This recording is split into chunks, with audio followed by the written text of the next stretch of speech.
Welcome to Celebrate a Sister podcast.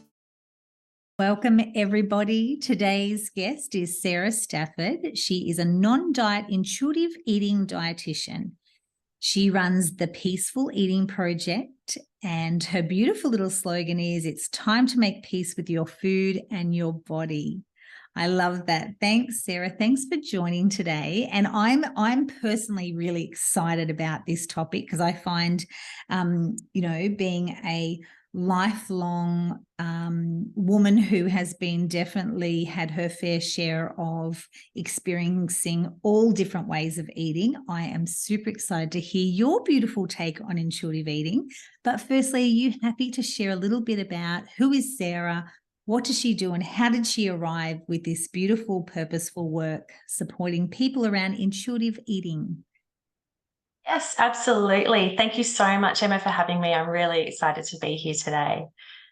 So a little bit about me. I have been a dietitian for 13 years. I started my career, as most people do, working for the government. I worked in inpatient hospital settings. I've worked in the community. But it wasn't until about 2013 or 14 that I discovered private practice, and I just kind of fell into it and just absolutely adored working for myself and the autonomy that I got from working on my own. So I did that for a little while, and then I kind of felt like I was missing something in my practice with my patients. So a lot of my patients would come to me for guidance around weight management, as well as, lifestyle diseases, diabetes, high cholesterol, that kind of thing. And what we were taught at the time was to support people through weight loss, intentional weight loss, using weight loss diets and lifestyle interventions. And as time went on, I just became increasingly frustrated, and my clients would as well. They would feel like they were failing if they couldn't keep the weight off. They blamed themselves. They felt like, if everyone else can do it, why can't I do it? And I've had my own personal experience with weight loss diets and what I recognize now as disordered eating. And I became increasingly disillusioned with dietetics and nutrition in that weight-centric mode. I then discovered the non-diet approach and intuitive eating, and it's just like it's given me a new invigorated interest in the profession, and I've just absolutely found my vibe. So that's what I'm doing now. I'm not helping people to lose weight intentionally. I'm helping people to find that sweet spot with food and eating in their bodies, and to find that sense of peace and calm around food without obsessing, without counting every calorie or every macro, and finally enjoying food as I think we should be able to do. Yeah. Yes, so true. All of that, as you're speaking, I was like, oh gosh, I think I'm ticking a few of these boxes. I've been that person that's gone, okay, I'm failing. Why can everyone else do it and I can't do it? Yeah, I totally can identify with that. So can you describe intuitive eating and how it differs from traditional approaches to dieting? So what's kind of like the framework, or what's the premise around it? Yeah, absolutely. It's a really great question, because it is very different to traditional dieting. So intuitive eating is a way of nourishing your body and developing a healthy relationship with food by listening to your body's signals and its needs. So instead of following a diet, which is very external, the information comes from a diet plan or a doctor or a dietitian or whoever, intuitive eating encourages you to rely on that inner wisdom and your instincts to guide your food choices. So it's more about self-care, self-trust, listening to your body, and cultivating a really nice connected relationship with your body. Whereas when you think about dieting, it's completely the opposite. Diets teach us to distrust the body. If we're getting a hunger signal and it's only been an hour since we ate, we start to distrust that information that's coming from our body.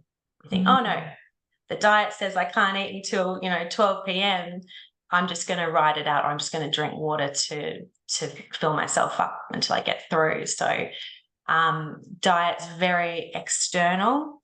It's very numbers and goal focused. We're counting things and ticking off things off, an eating plan.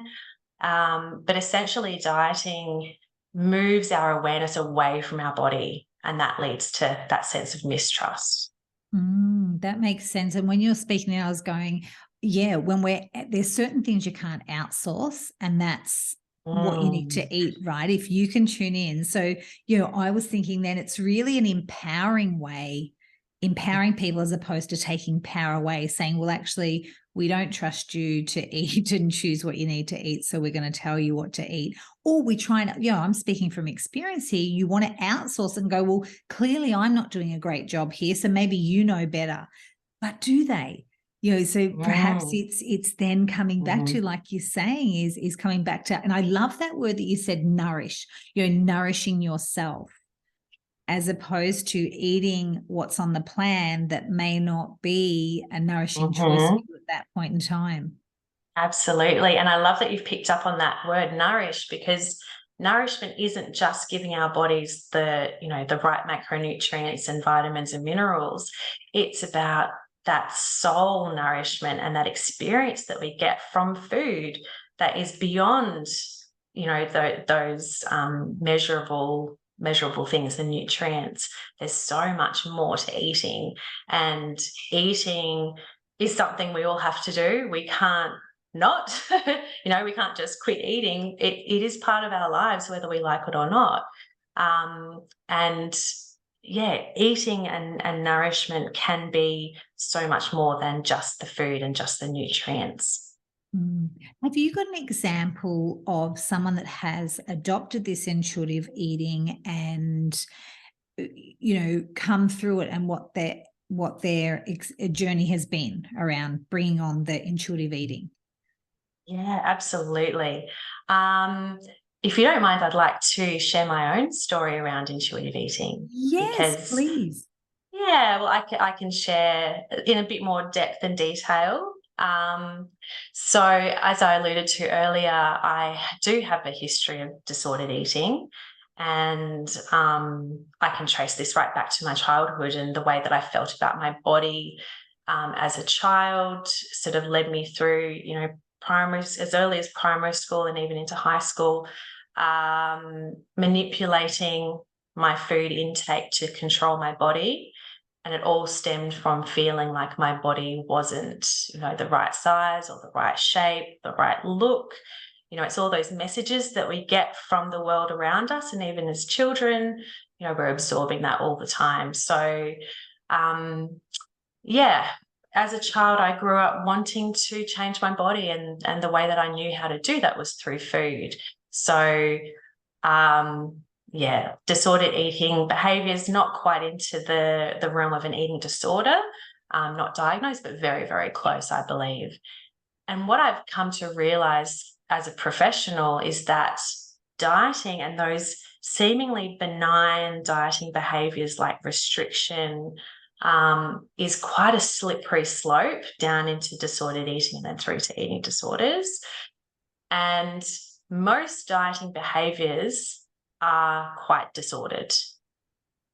I think it's very normalised in our culture, the fact that we might severely restrict our intake to something, like 800 calories, which is less than what a toddler might need for the day. We have this very normalised idea about dieting, and in fact, it can be very disordered and can lead to a much darker place.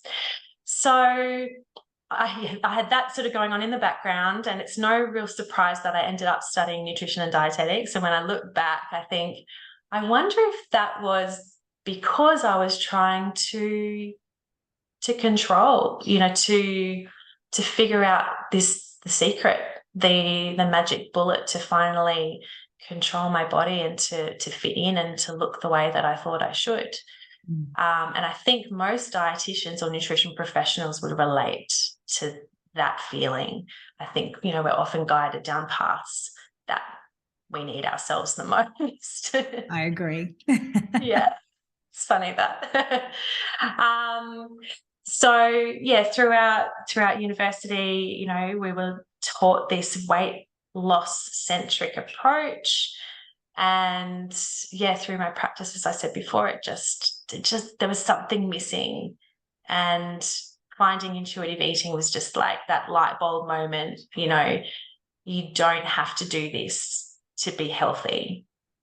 Your body is perfect just the way it is, even if it is in quotation marks, you know, overweight or obese. And I don't like to use those words because it's very stigmatizing. But reading the research and listening to people far more experienced than me confirmed for me that you can be healthy in a larger body, and all bodies are designed to be different. You know, we're not all genetically destined to be a certain size and shape. Just like we don't have control over our shoe size, we don't have much control over our body size, despite what we hear in the media and despite what diet culture has us believe, that we have much less control than we actually think we do. Which was a massive paradigm shift for me. Once I really understood that, it changed everything for me. And I now have so much more empathy and kindness and respect for my body. Yeah.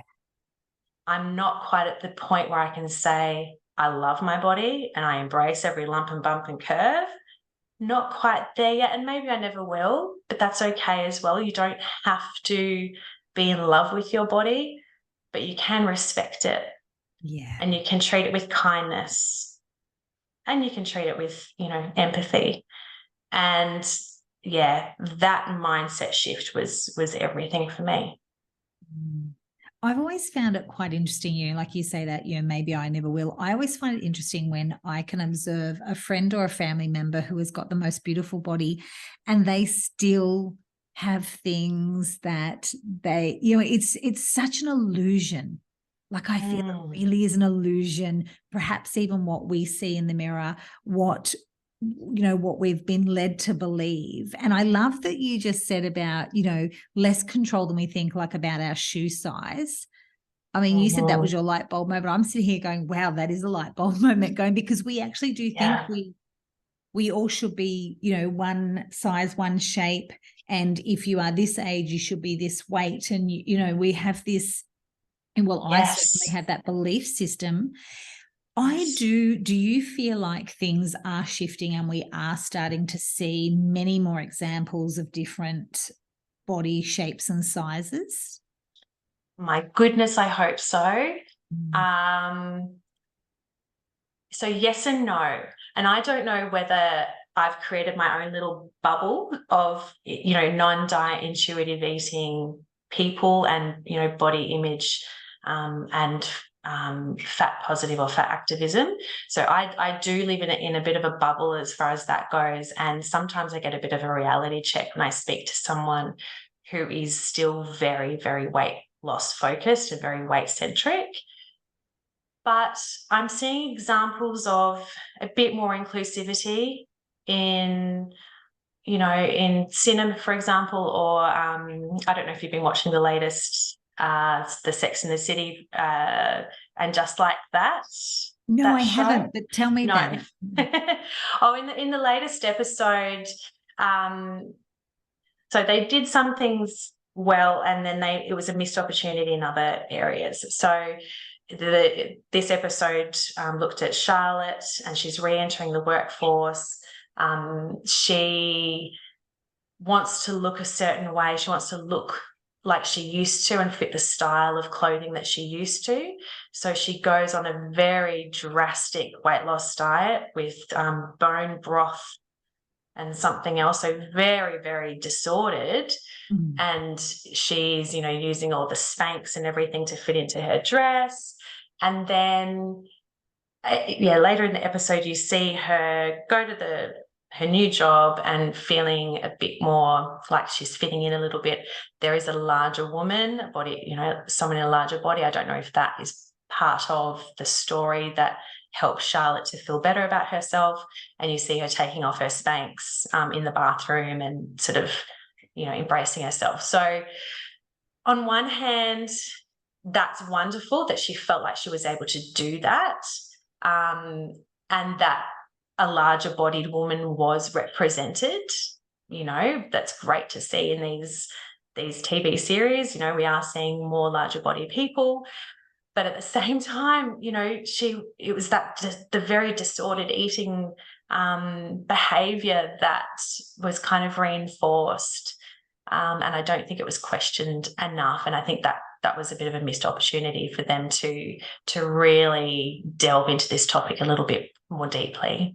Yeah, true. Because I get what you're saying. On one hand, yes, there was a larger body representation, but then there was still the behavior that we all know of that, extreme, you know, food restriction that, is and most of us have done at some point. Yeah. And I like to think that, you know, there is more representation of different bodies, you know, and I've particularly loved, you know, on Instagram watching all of these beautiful women who are a size 16 who are showing clothing. And it's even, I love when they'll do an example of, you know, a size 8, a size 12, a 14, a 16 pair of jeans or clothing.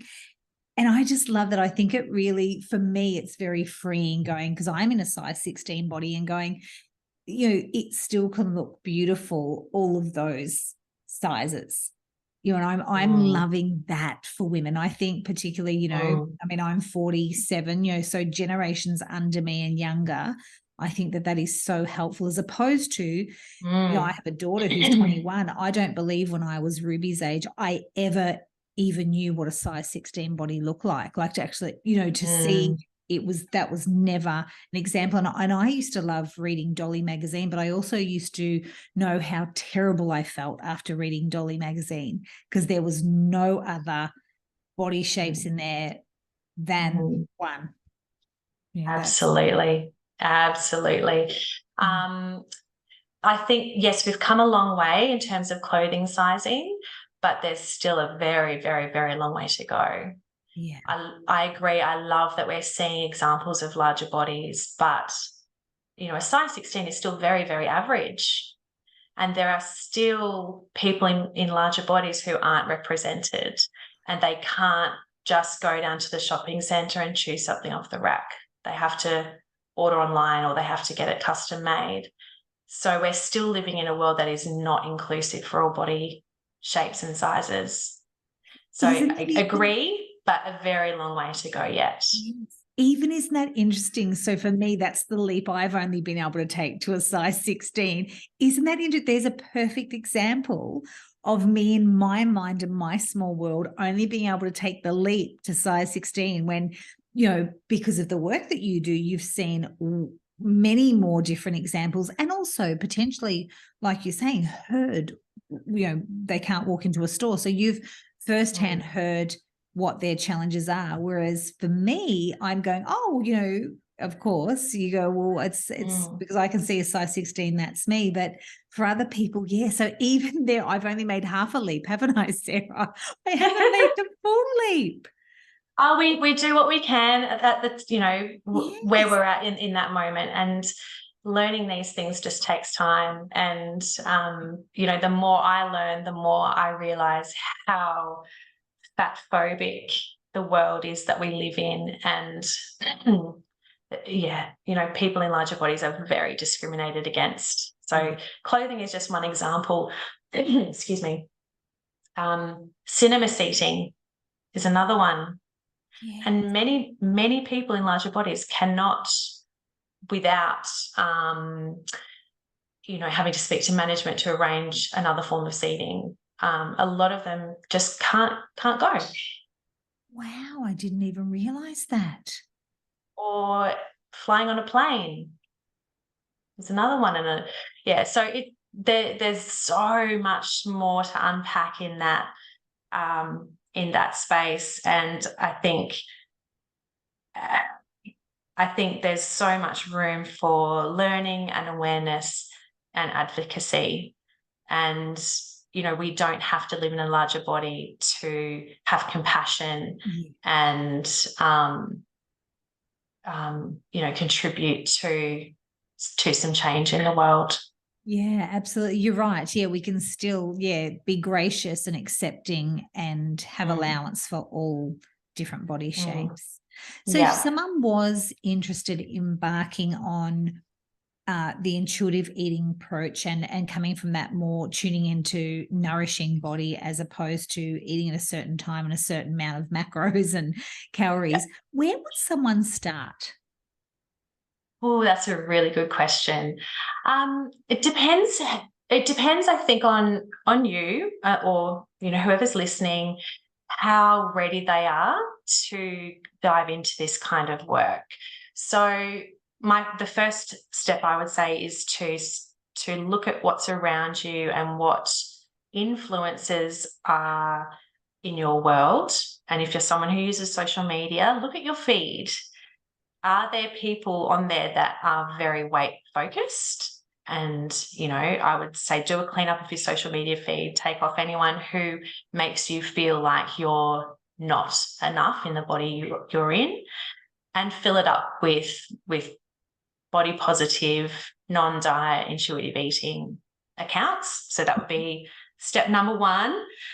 And if you're really ready to dive into some work on a more personal level, then finding a non-diet dietitian with some training in intuitive eating would be ideal, but someone that you can just start to explore this sort of stuff with, start to unpack, okay, where do my ideas around my body come from?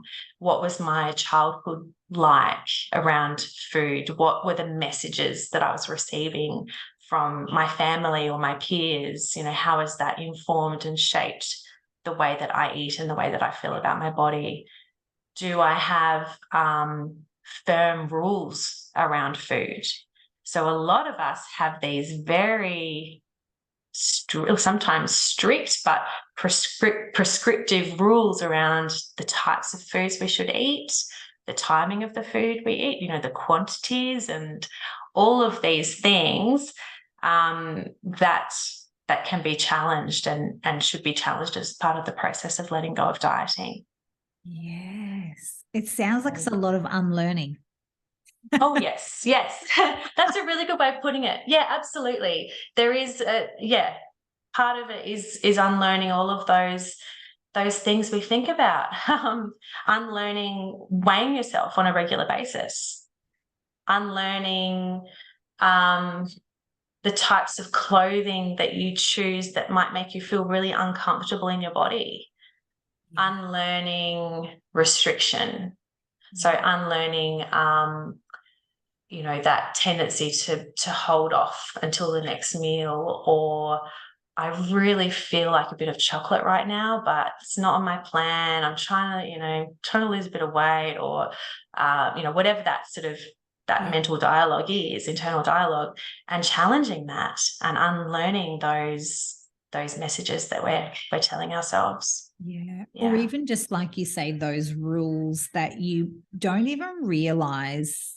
It's really unpacking all those rules that just, perhaps it's been, said in the family, or it's something that, very well-meaning parents have said. It's just, that messaging, and then we just take on. Yeah. Absolutely. So, some common examples are finishing everything on your plate. Yeah. Particularly older generations. That's what, we were taught, and I think that comes from previous generations' trauma around access to food, particularly through war times. There was a lot of food scarcity. So the message that comes down is food is valuable, and, think of all the starving children in Africa. Yes. So a lot of adults are taught to override those natural fullness signals because of that. So that's one common rule that I see. Another one is you have to have savory before you have sweet. Yeah. And this is something that I've had to overcome personally myself. That was just something that we grew up with. And I think to me, it felt like common knowledge. That's what everyone did, right? Yeah. But what happens when we do that is we put that sweet food up on a pedestal. It becomes a lot more appealing and valuable because we can't have it just yet. We have to do something in order to earn it or be allowed to have it, and that makes it far more attractive and more appealing.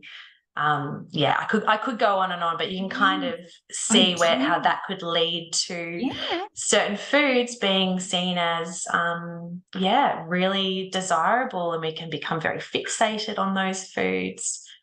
And also when we think about it that way. Signs, like, that savory first before sweet, ignoring signs if you are actually full, but pushing through because you want this, like ignoring those signs. And also I was just thinking too, when you're saying that too, is potentially tuning into your own sensitivities to food instead of pushing through.